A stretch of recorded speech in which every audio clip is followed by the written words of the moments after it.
Welcome to McPlum, simple solutions served daily.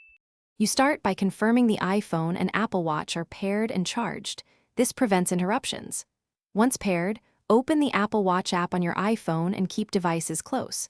If you already use a passcode, unlock the watch now so settings apply.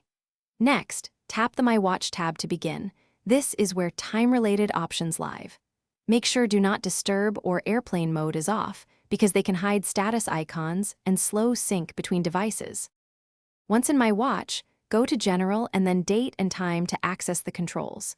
If Set Automatically is enabled, toggle it off. This lets you set a manual offset.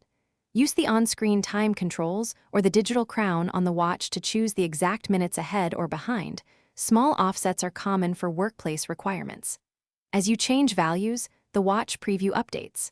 Make sure the time zone matches your current location before finalizing, so alarms and calendar. After setting the offset, tap Done to save and verify the watch face displays the updated time. Also check the iPhone for any remaining discrepancies. If the watch does not reflect changes within about 1 minute, restart the watch to force a settings refresh. Make sure software is up to date. Outdated firmware can block settings syncing. If problems persist, unpairing and repairing the watch usually resolves configuration conflicts. But backup data first, because the process temporarily removes local settings. Thanks for watching. Stay juicy and subscribe.